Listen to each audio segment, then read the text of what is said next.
Live mula sa GMA Network Center. Ito ang 24 Oras. Magandang gabi po, Luzon, Visayas at Mindanao. Malungkot na namang balita mula Israel. Nadagdagan ang mga Pilipinong nasawi sa di pa rin natatapos na gyera kontra Hamas. Kumpirmadong kasama ang isang Pinay caregiver sa 300 namatay sa walang habas sa pamamaril sa isang music festival doon. Ikatlo na siya sa mga kababayan nating pumanaw sa gulo, habang 3 iba pang Pilipino ang patuloy pang hinahanap. Nakatutok si Ivan Mayrina. Sa kasiyahang ito, sa gitna na isang holiday sa Israel nitong Sabado na nauwi sa bangungot. Isa pala nating kababayan ang kasama sa halos 300 pinaslang. Isang caregiver na biguring makatakas sa pag-atake ng mga miyembro ng Hamas na nagmula sa iba't ibang direksyon, sakay ng mga sasakyan, motorsiklo at maging paraglider. Matapos ang masusing DNA testing, kinilala ang isa sa mga biktima na si Loretta Alacre, tubong Negros Occidental, na tinawag ng kanyang employer na kanyang dedicated caregiver. There were a lot of people who were killed attending that music festival. She was one of the attendees and a lot of people died there. Why do you need testing? Why does it take time? Unfortunately, a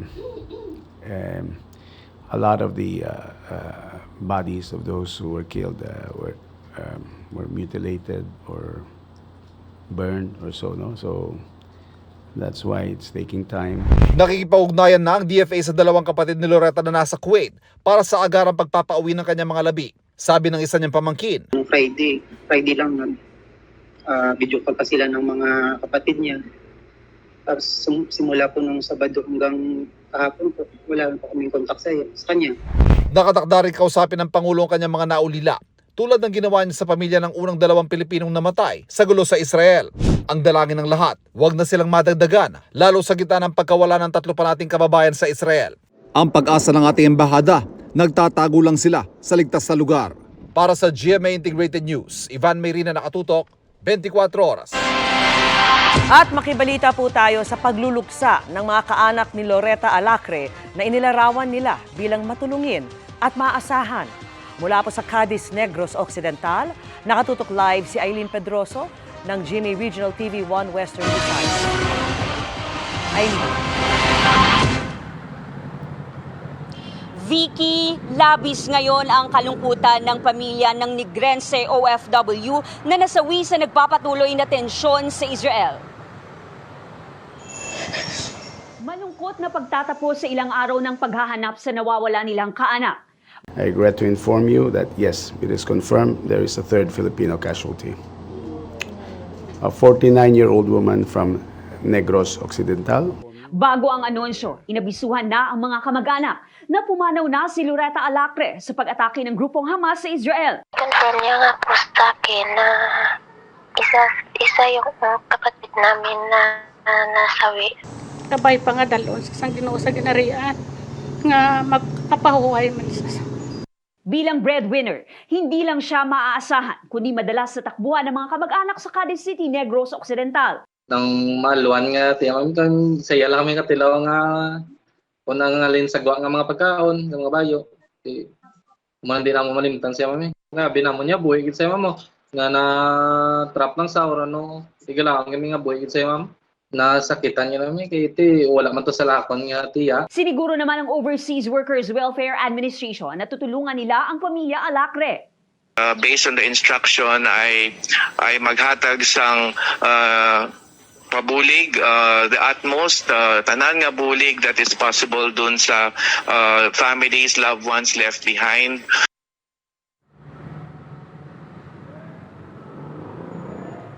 Vicky, nananawagan ng pamilya Alacre sa gobyerno na matulungan sila na maiuwi ang labi ng kanilang kaanak sa bansa at makita ito sa huling pagkakataon. Vicky? Maraming salamat sa iyo, Aileen Pedroso ng GMA Regional TV 1 Western Visayas.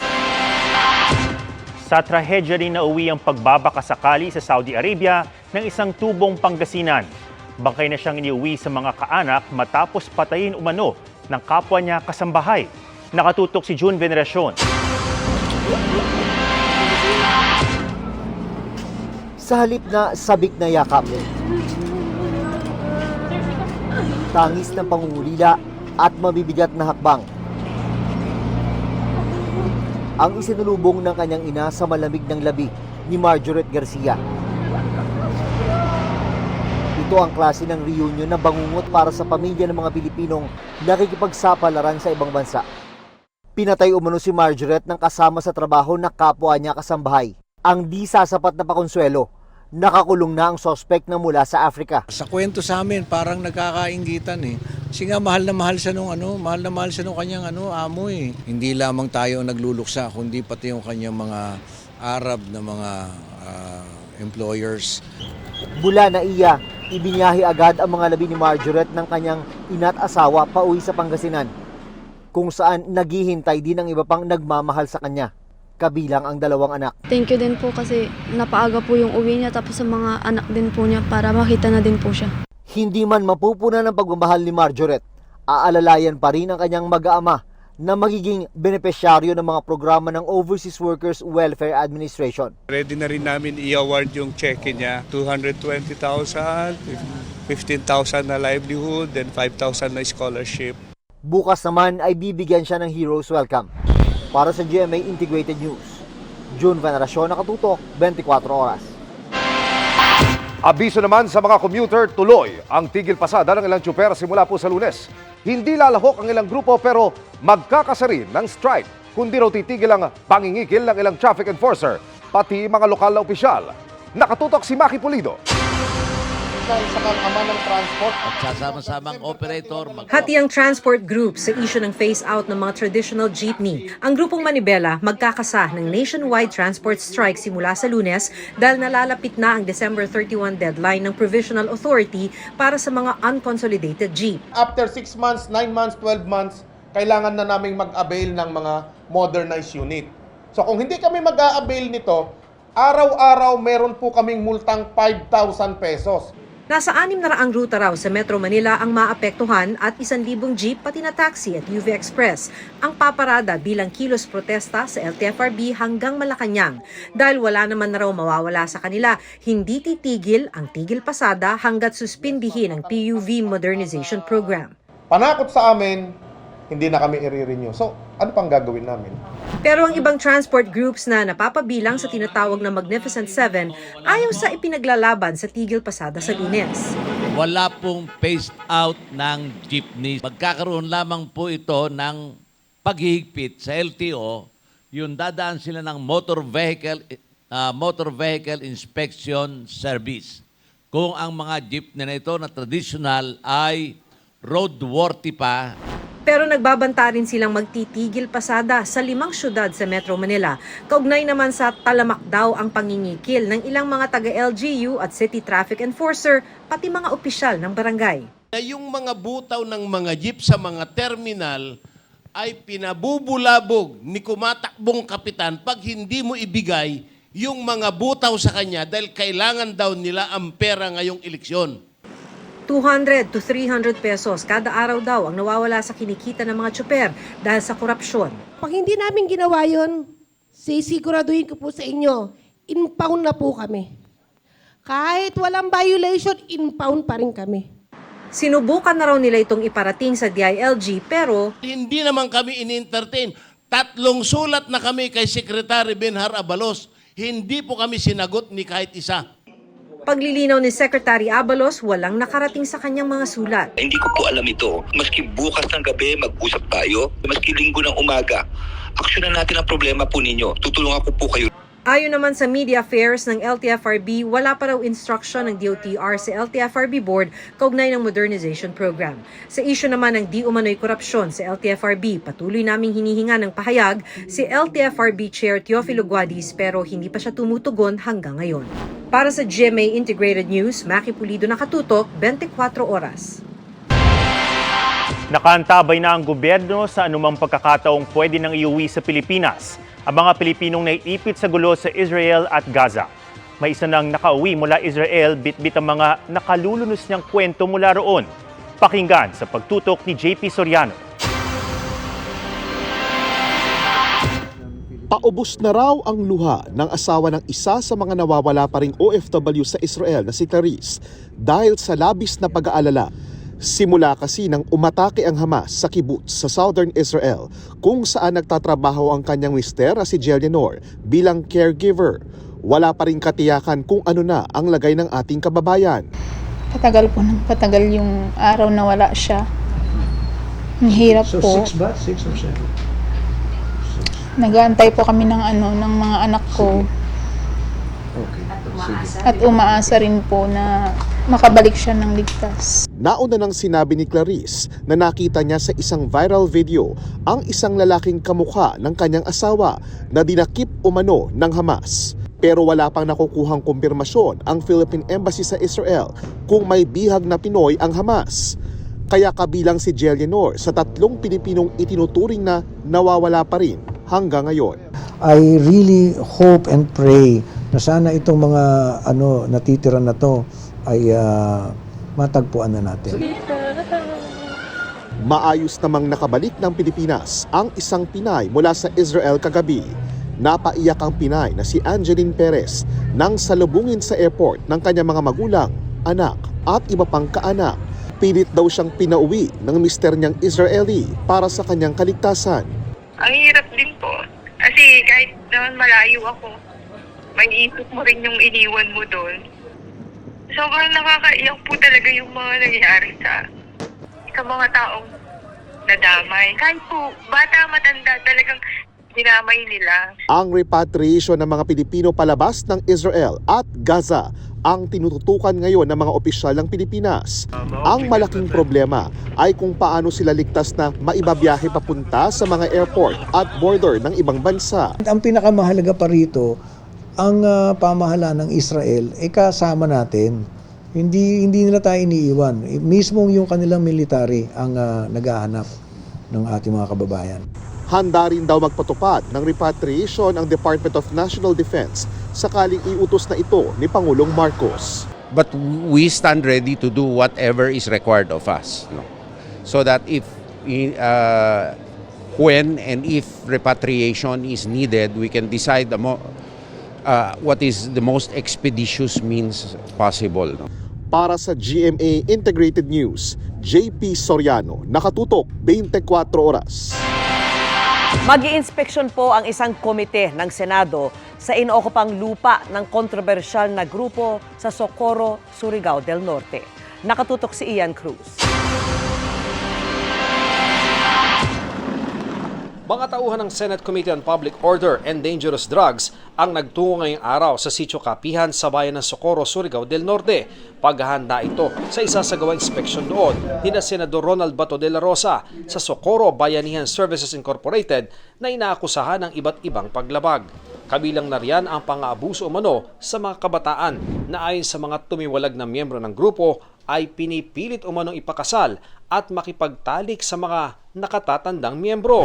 Kasalukuyang nakadetain ngayon sa Senado ang leader ng grupo na si J. Renz Kilario alias Senyor Aguila at iba pang opisyal ng SBSI matapos ma-cite in contempt ng Senado dahil sa pagtangging may pinakasal silang ilang minor de edad na miyembro. In-expect namin na madinig kami at malutas na itong problema na ito. Naka-deploy na po tayo ng mga personahin natin, AFP, PNP, then may naka-augment pa rin tayo, may naka-augment na rin na dagdag in case po. Sa lahat po ng mga site na kung saan mapupunta si Senador Bato, nakalatag na po tayo ng deployment po. Nakipag-coordinate na rin ang Senate staff sa munisipyo ng Socorro para sa magaganap na ocular. Nauna na nag-inspeksyon ng DSWD sa Sitio Kapihan at ayon kay Justice Secretary Jesus Crispin Remulla, may nakita raw ang DSWD na 19 na child brides at 3 child groom sa loob ng Sitio Kapihan. No comment po, wala mo na akong kasi hindi ko nakita, wala akong monitor. No comment po. Mula sa Socorro, Surigao del Norte, para sa GMA Integrated News, Ian Cruz, nakatutok 24 oras. Dahil sa misyon ng Israel na tapusin ang grupong Hamas sa Gaza, naiipit ang mga sibilyan doon kabilang ang mga Pilipino na hindi makalikas. Higit 1,000 na ang nasawi at putol pa ang supply ng pagkain at tubig. Panawagan ng Palestine, ceasefire kahit ilang oras lang. Nakatutok si Sandra Aguinaldo. Kasunod ng ganitong pag-atake ng mga miyembro ng Hamas, sa mga lugar sa Israel na ikinasawi ng mahigit 1,300 sibilyang Israeli. Hindi lang pagbawi ng kontrol sa kanila-anilang teritoryo ang ilang araw ng tinututukan ng Israel Defense Forces. Sa Gaza, kung saan pinaniniwala ang nagkukuta ang grupong Hamas, halos wala na ring humpay ang pag-atake ng Israeli missile. Pero hindi lang mga terorista ang nadadamay. Dito mahigit 1,500 Palestinian ang nagbuwis ng buhay, kabilang ang maraming sibilyan. Sa dami, napupuno na ang mga sementeryo. Kaya ang iba napipilitang ilibing na lang sa tabi ng mga bahay. Ang mga nakaligtas naman walang takas sa gutom. Lalo't paubos na ang supply ng pagkain at tubig dahil sa pangaharang umano ng Israel. Wala na ring kuryente sa lugar, kaya pahirapan pati ang pagbibigay ng serbisyong medikal. Pangamba ng United Nations Food Program at Red Cross, mauwi sa humanitarian catastrophe ang krisis kung magpapatuloy. Sabi ngayon ng Israeli Army sa United Nations, kailangan lumika sa susunod na 24 oras ang buong populasyon ng Gaza na nasa hilaga, sa timog na bahagi nito. Di pa malinaw kung saan mismo at kung paano sa gitna ng gulo, bagamat may mga nakuhanan na ng video ng mga Gaza na lumilikas. Kabilang sa mga nasa Gaza ang 131 Pilipino na karamihay nakapag-asawa ng mga Palestino. Out of the 131, up to 92 now are asking for repatriation. And that's as of several hours ago. By now, baka umakyat na. So 92. You say 92? That's over 70%. Pero hindi maikasa ang repatriation dahil sa walang humpay na pag-atake at pagharang ng Israeli Defense Force doon. Once the opening is declared, we must be ready. And in fact, we are getting ready. Our embassy in Cairo is sending a team to the border. And we are providing them funding to be able to rent the necessary transportation to bring them from the border to Cairo and to fly them to Philippines, yung 92. Kabilang sa pwedeng daanan sana ay ang lagusan sa border ng Gaza at Egypt na kung tawagin ay Rafah Passage. May tinatawag ding Erez border na pwede namang daanan patungong Israel. Pero sarado ang mga lagusan, partikular ang Rafah Passage na inaatake ng Israel. Ayon din sa ambassador ng Pilipinas sa Jordan, ang Rafah crossing nga ang pwedeng daanan ng mga Pilipino pero kailangan mag-ceasefire muna. Tigil putukan ang panawagan ng ambassador ng Palestine sa Pilipinas kahit ilang oras lang. Israel should open safe corridor and to allow aids to come to Gaza, like food, and also to have a truce. I think Rafah border crossing is more convenient because most of Filipinos are living in Gaza. First of all, they are married to Palestinians. Gayon, ipit pa rin ang Gaza, lalo tuloy ang planong ground invasion ng Israel na porsigidong pulbusin ng Hamas. Kasabay ng pagsalag din sa iba umanong banta tulad sa Hilaga, kung saan ngayon tumataas ang tensyon nito at ng Lebanon, partikular ang grupong Hezbollah. Maging ang Syria, inakusahan na ang Israel ng pag-atake sa dalawa nitong paliparan. Wala pang tugon dito ang Israel. Para sa GMA Integrated News, Sandra Aguinaldo, nakatutok 24 oras. Ayon naman sa ambassador ng Israel, ang gera nila'y malinaw na kontra lang sa grupong Hamas. Nananawagan daw sila sa mga inosenteng sibilyan na lumayo na sa mga operatiba at infrastruktura ng Hamas. Ginagamit daw sila ng mga ito bilang human shield.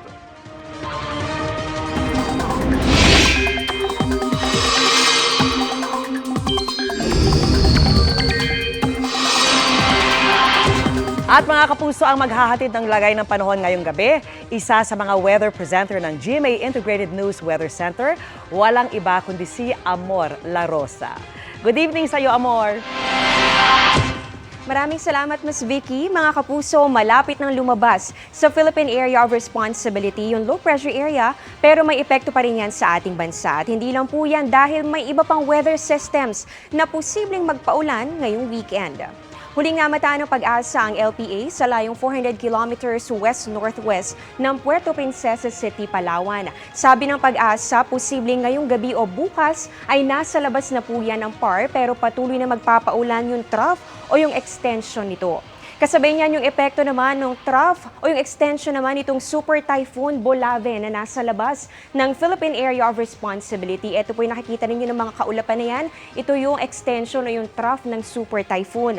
Gayon din ang northeasterly surface wind flow at gayon din ang localized thunderstorms. Base po sa datos ng Metro Weather, may mga pag-ulan bukas ng hapon sa malaking bahagi ng Luzon. May mga malalakas sa pag-ulan dito yan sa Mindoro provinces, pati na rin sa ilang bahagi ng Zambales at ng Bataan. Pagsapit ng linggo, halos ganyan din po ang mararanasan at meron po tayong mga nakikita na mas maraming mga malawakang pag-ulan at inaasahan po natin yung mga malalakas sa pag-ulan. Makikita nyo po dito sa ating mapa yung mga nagkukulay orange, kulay red at meron ding color pink. Ibig sabihin po nito yan yung heavy to torrential rains o yung mga malalakas at halos tuloy-tuloy na mga pag-ulan. Posible po yung magpabaha o kaya naman ay magdulot ng landslide. Kaya doble ingat mga kapuso. Sa Metro Manila, hindi rin natin inaalis ang tsansa ng ulan ngayong weekend, lalong-lalo na po bandang tanghali at posibleng meron din sa hapon o kaya naman ay sa gabi. May tsansa rin ng ulan sa Visayas bukas at merong mga malalakas sa pag-ulan. Dito yan sa Negros provinces at pati na rin sa lalawigan ng Bohol. Pagdating ng linggo, may mga matitinding ulan na rin. Dito po yan sa Panay Island, pati na rin sa mga probinsya ng Samar at ng Leyte. Sa mga taga Mindanao naman, mga kapuso, malawakan po ang pag-ulan, lalong-lalo na pagsapit ng hapon o kaya naman ay sa gabi. Meron po tayong nakikita na heavy to intense rains. Dito yan sa bahagi ng Zamboanga Peninsula, Northern Mindanao, Caraga at pati na rin sa Soc-Sargen. Posibleng maulit po yan sa linggo kaya maging handa pa rin sa posibleng pagbaha o kaya naman ay pagguho ng lupa. At eto naman mga kapuso, sa mga nag-aabang ng pagpasok ng hanging amihan, ayon po sa Pag-asa, maaaring may ilang lugar dito sa Luzon na nakakaranas na ng paunti-unti o bahagyang paglamig ng ating panahon dahil po nasa transition period na po tayo. Pero hindi pa po opisyal na nagsisimula ang amihan season. Sabi ng Pag-asa, asahan po yan sa mga susunod pang linggo. At ngayon kung babalikan natin ang nakalipas sa 3 taon, October 20 at October 25 idineklara ang simula ng hanging amihan dito sa ating bansa noong 2022 at noong 2021. At meron pang pagkakataon na umaabot din po yan ng hanggang November gaya na nangyari noong 2020. At yan ang latest sa lagay ng panahon. Ako si Amor La Rosa. Ito ang GMA Integrated News Weather Center. Maasahan anuman ang panahon. Nagpositibo sa isang prohibited substance na iniuugnay sa paggamit ng marijuana si Gilas player Justin Brownlee. Kasunod yan ng makasaysayang gold medal nila sa Asian Games. Ang epekto niyan sa panalo ng Gilas at sa basketball career ni Brownlee sa pagtuto ni Bernadette Reyes. Dalawang magkasunod na 3-point shots ni Justin Brownlee sa mga huling minuto ng laban ang naging susi sa pagkapanalo ng Pilipinas laban sa China sa katatapos lang na Asian Games. Dahilan yan para makapasok ang Pilipinas sa finals kung saan nasungkit ng Gilas ang gold medal mula sa bansang Jordan. Pero ang gold medal ng Pilipinas sa basketball nanganganib bang mabawi? Yan ang tanong matapos magpositibo si Brownlee sa isang prohibited substance na iniuugnay sa paggamit ng cannabis o marijuana sa testing na isinagawa noong Asian Games. Ayon sa International Testing Agency o ITA, kinuha ang sample noong October 7, isang araw matapos makaginto ang Gilas. Binigyan raw ang kampo ni Brownlee ng hanggang October 19 para magsumiti ng sagot. Ayon kay Philippine Olympic Committee President Bambol Tolentino, nakausap na niya si Brownlee. Nilinaw ng POC na walang anumang na-intake na substance si Brownlee bago maglaro sa Asian Games. Gayunman, bago pa ang Asian Games, sumailalim sa isang operasyon sa Amerika si Brownlee. Hinihintay daw ng kampo ni Brownlee ang mga dokumento kaugnay nito na gagamitin raw nila sa pag-apela sa ITA. Na-injured siya kaya hindi siya nakalaro nung FIBA World Cup. Nagpagamot siya sa US. So doon yun baka meron siyang na-take doon o meron siyang prescription doon na may content. Sabi ni Tolentino, sa ilalim ng rules ng Olympic Council of Asia, kapag may dalawang miyembro ng isang kupunan ang nagpositibo sa banned substances, maaari silang mapatawan ng karampatang parusa. Pero sa kaso ng Gilas, maliban kay Brownlee, na clear na raw ang lahat ng ibang miyembro. Kaya sabi ni Tolentino, Huwag po kayong mag-alala. Pilipinas pa rin ang gold. Tayo pa rin po ang champion sa Asian Games. Hindi po na tanggal sa atin ang gold. Sasailalim naman sa testing ang isa pang sample ni Brownlee. If still positive, Brownlee will get a 2-year suspension. But that's also the time na we can appeal sa CAS, Court of Arbitration on Sports sa Switzerland. Pero sakaling masuspindi si Brownlee, posibleng may epekto ito sa mga sunod na laro ng Gilas na sasabak pa sa qualifiers sa susunod na taon para sa Paris Olympics.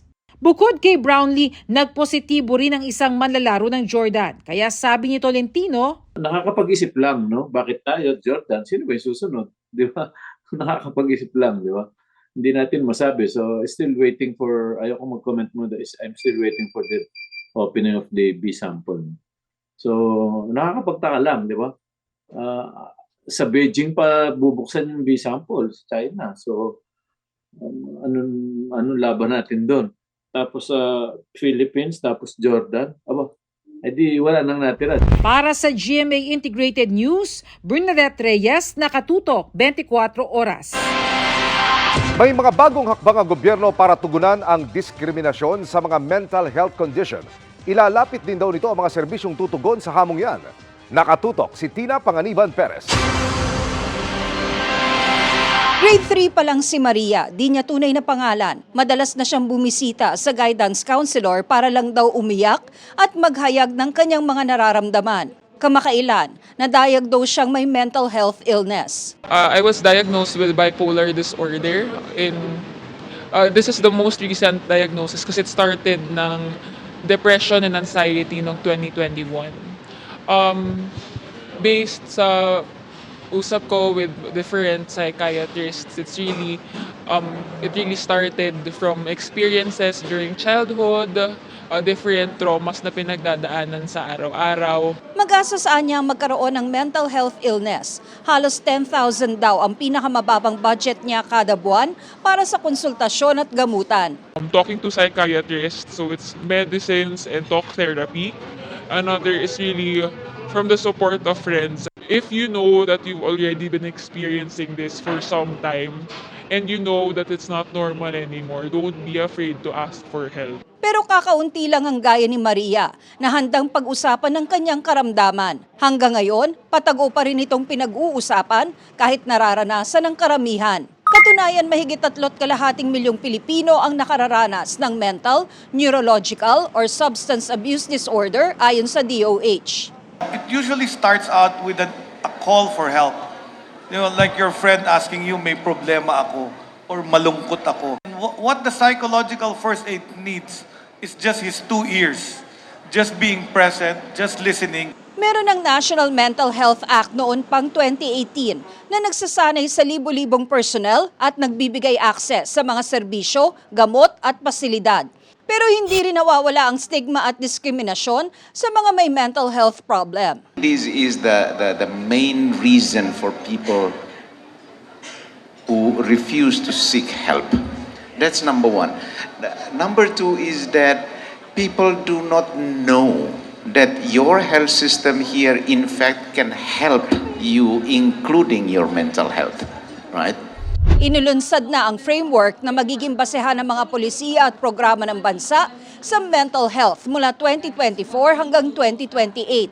Kabilang sa tututukan ang kabataan. We need to remove our screen time and have more human interaction. We want them to actively seek out healthcare and at the same time get attuned and used to having all of these health services readily available. Kabilang sa pwedeng ma-access ng lahat ang libreng PhilHealth Mental Health Package na hanggang 16,000 pesos ang halaga kada taon para sa isang individual, depende sa klase ng package. May package na, mag-a-accredit tayo ng mga partners, ng mga facilities. So, ibig sabihin, magiging mas malapit sa kanila. Tuloy rin ang kampanyang madagdagan ng 600 billion pesos na budget ng DOH para sa mental health, pati ang bilang ng mga psychologist at psychiatrist sa bansa. Para sa GMA Integrated News, Tina Panganiban Perez, nakatutok 24 oras. Magbigay swerte at share bisyo ang pinakabagong noontime show na mapapanood natin sa GTV simula bukas. Yan ang It's Your Lucky Day na pansamantalang papalit sa It's Showtime. Makichika kay Nelson Canlas. Simula bukas, may bago tayong makakasama sa pananghalian sa GTV. Alinsunod kasi sa suspension order na ipinataw ng MTRCB sa programang It's Showtime na hindi na sinalungat ng ABS-CBN, pansamantalang mawawala sa ere ang show. Kaya for 12 days, hahalili ang bagong game and talent show na It's Your Lucky Day. Hosted by Luis Lucky Manzano. It's bittersweet that, a few things had to happen. Pero nandiyan na yan eh. Ano tayo magagawa? Basta ang gagawin namin, kung ano man yung window na binigay sa amin, susulitin namin. Bukod kay Luis, bago rin nating makakasama sa pananghalian sina Robby Domingo, Melay Cantiveros, Jenica Garcia at marami pang iba. May mga surprise guest din na di dapat mamiss. Ang hashtag goals daw ng bagong show ay magbigay swerte at share bisyo sa mga manonood. So eto, we have new games, meron tayong mga palaro sa labas na. At basta marami kayong aabangan. Siyempre, kung dati may TNT ang Showtime, eto meron din kami singing competition, pero iiwan ko na muna doon dahil may konting twist sa mga contestants ngayon and sa format ng singing competition natin. It's Your Lucky Day! Bukas na! Nelson Canlas, updated sa Showbiz Happenings. Sa mga nagpaplano ng bakasyon, inilabas na ng palasyo ang listahan ng mga holiday para po sa susunod na taon. 10 regular holiday ang nasa listahan. 4 naman, special non-working days. Kabilang po ang Ninoy Aquino Day. Ipinaliwanag naman ng palasyo kung bakit wala sa listahan ang February 25 o EDSA People Power Anniversary. Bagamat nire-respeto raw ang pag-aalaala sa okasyon. Papatak daw ng linggo ang February 25. Wala raw masyadong magiging socio-economic impact kung idedeklara pa itong special non-working day dahil karamihan naman walang pasok ng linggo. Kasunod po ng PhilHealth at Philippine Statistics Authority, nabiktima rin ng hacking ang Department of Science and Technology at posibleng pareho raw ang hacker sa DOST at PSA. Nakatutok si Joseph Moro. Department of Science and Technology o DOST naman ang nahack kasunod ng PhilHealth at Philippine Statistics Authority o PSA. Kinumpirma ng DOST na noong August 31 isang security incident ang inireport sa kanila ng Philippine National Computer Emergency Response Team sa One Expert website, isang website na may pangalan ng mga eksperto sa buong bansa. Nadiskubre sa ginawang investigasyon na isang compromised account ang ginamit para mapasok ang site. October 8, ilang datos sa tulad ng mga pangalan at email address ng mga eksperto, mga datos na kamukha na nakuha sa site ang ipinost sa Facebook. Ayon sa project leader ng One Expert, sinabihan na nila ang mga ekspertong nakalista sa database sa nangyaring data breach. We have informed them that their names were published as well as the email addresses. Ayon sa DICT, 10,000 na pangalan ng mga eksperto at kanilang mga contact tulad ng email ang nakuha. Tila pareho raw ang mga suspect sa likod ng hacking sa DOST at PSA. Ang lead namin sa mga ito mukhang local. NBI is requesting for more information about our investigation. We will be providing them all the leads. Sabi ni DOST Secretary Renato Solidum, wala naman daw ibang sensitibong datos ang nanakaw dahil publicly available naman ang listahan nila ng mga eksperto. If you look at the data that was breached, it's the same publicly available or same data posted in the website. So as if hindi mo na kailangang pumasok doon kasi nakikita mo naman, di ba? So it's not indication ng vulnerability ng DOST? Hindi, kasi wala yun eh. It's a system that was separated from our own system. Ang hacking sa DOST pangatlo na sa loob ng lampas isang buwan, kaya si Pangulong Bongbong Marcos daw dismayado na. Pinulong ng Pangulo ang mga concerned na government agency para masiguro na hindi na mauulit ang nangyari at tugisin ng mga tao o grupong responsable sa breach. Aminado ang DICT na pinapakita ng mga data breach na kailangang palakasin ang proteksyon ng mga data ng mga ahensya ng gobyerno. Categorically, that also shows that we are not in an acceptable defensive posture when it comes to cybersecurity. Para sa GMA Integrated News, Joseph Morong, nakatutok 24 oras. In a minute, mabilis na chikahan tayo para updated sa Showbiz Happenings. Heart always slays! Kahit naka-hotdog costume, on point pa rin ang pagiging fashion icon ni Heart Evangelista. Ang pagrampa niyan sa isang grocery store pinusuan ng fans. Stunning in her blue gown ang pop icon na si Taylor Swift para sa world premiere ng kanyang concert film na Taylor Swift The Eras Tour. Grateful si Tay-Tay dahil sa overwhelming support ng Swifties sa kanyang tour and film. Full support din sa kanyang premiere night si Queen Bee Beyonce. Mapapanood na ngayong araw ang concert film ni Taylor. Heads up, musical fans dyan! Miss Saigon is returning to Manila simula sa March 2024. Una nang nagkaroon ng Manila Run ng Miss Saigon noong 2000. Kailan lang nang mag-viral ang isang Joshua Garcia quote tungkol sa pangangarap na magka-sports car noon to wanting a simple life ngayon. Sa one-on-one interview sa GMA Integrated News, isinare niya kung bakit nagbago yan, sabay reminisce sa panahong lumaki siyang walang pera. Makichika kay Nelson Canlas.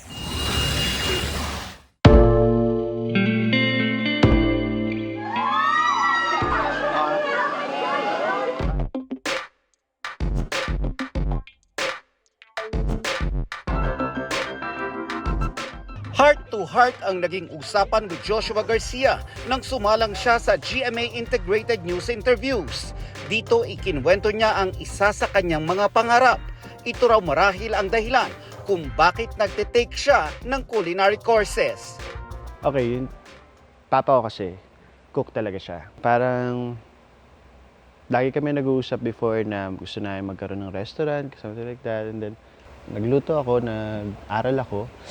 And para sa akin kasi parang another way siya na maipapakita mo yung pagmamahal mo sa importante sa'yo, di ba? O sa mahal mo sa buhay. Pwede mo lutuan, di ba? At 26, natutunan daw ni Joshua ang simpleng buhay. Mas gusto mo yung simple lang yung kotse mo, simple lang yung buhay mo. Bakit ganon? Nung una kasi, syempre dahil bago lang sa akin lahat ng yun, binibili ko talaga lahat ng gusto ko. So, gusto ko ng sports car, Dodge, bumili ako. Gusto ko ng motor na maganda, so big bike, bumili rin ako. Buti nangyari din yung pandemic eh. Doon ko na-realize kung ano ba talaga yung gusto ko lang, yung kailangan ko. Ano ba yung makakatulong ba to sa akin? Kasi parang pag tumagal after 4 or 5 years, kamusta na tong sasakyan na to sa akin? Doon ko lang din na-realize lahat kung ano yung mga importante sa akin. Ang kanyang pagiging simpleng tao, nag-uugat daw sa kanyang pagkabata. Hindi ako lumaking may pera, may kaya. So, sabi ko sa pamilya ko, hanggat meron ako, talaga susuporta ako. Kasi pag dumating na ako naman ng wala, sila yung susuporta sa akin. At may ipon ka na. Nag-iipon ka ba? Yes. Yes, kailangan yun. Hindi ko siya iniipon sa bangko. Nilalagay ko siya sa mga bagay na lalago. Investing is a good way. Lote, okay din. Yung mga relos, investment din siya para sa akin eh.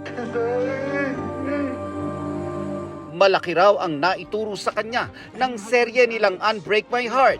Nagpapasalamat siya sa kanyang mga nakatrabaho, lalong-lalo na kina Jody Santa Maria, Gabby Garcia, Richard Yap, May Bautista at Will Ashley. Sa nalalapit na pagtatapos ng Unbreak My Heart, inamin ni Josh na may ilang gabing naiyak siya dahil sa pagkasipunks sa mga naging kaibigan niya sa set. Ganoon din ang sinabi ng kanyang leading lady na si Gabby. We already built a relationship on and off cam with everybody, so it's a bittersweet moment. I'm really grateful that I've worked with a partner who is really generous, who's very kind, and I hope we can work again together on a project soon. So very, very open, very generous. Palaging maraming pagkain na namimigay sa set. Ayun, isa yun. No. Laging may baon. Lagi siyang may basket sa taping. Thank you, Gabby. Thank you sa kind words. Ako with Gabby, hanggang lang ng pakiramdam ko with Gabby. Like, gusto ko yung presence niya. Pag nasa taping kami na stressful yung araw, and ang laki nung naitulong niya sa akin sa taping. Like, pagka nahihirapan ako humugot ng emosyon ko, kahit hindi niya kailangan umiyak, lalapit siya sa akin. Alis muna siya doon sa blocking, tapos lalapit siya sa akin. Dadamayan niya kung gusto makaiyak ako. Ayoko lang napagsisihan mo na hindi... Sa huli, muling nagpaalala si Joshua sa mga manunood na tutukan ang mga nalalabing episodes ng Unbreak My Heart. Mapapanood ang Unbreak My Heart sa GMA Telebabad 9:35 p.m. pati sa iba pang mga GMA channels. Mapapanood rin ito abroad through GMA Pinoy TV at TFC. Nagsistream din kami sa View, I Want TFC at gmanetwork.com. Nelson Canlas, updated sa Showbiz Happenings. What a way to end our week-long chikahan. Ako po si Yara Liano, Miss Vicky Emil Adam. Happy weekend! Happy weekend, Iya. Happy Kaya mo ba yan? Matigas, ma'am. Galing mo raw eh. Matigas, ma'am. Walang palambutin. Buti pa si Ato. Naku, na. At yan ang mga balita ngayong Biyernes. Ako po si Vicky Morales. Mga kapuso, 73 days na lang at Pasko na. Ako naman si Ato Maralio para sa mas malaking misyon. Para sa mas malawak na paglilingkod sa bayan, ako po si Emil Sumangil. Mula po sa GMA Integrated News, ang News Authority ng Pilipino, nakatuto kami 24 oras. Para sa mas mahabang chikahan, visit and subscribe to GMA Integrated News on YouTube. At para sa mga kapuso natin abroad, samahan nyo kami sa GMA Pinoy TV at www.gmanews.tv.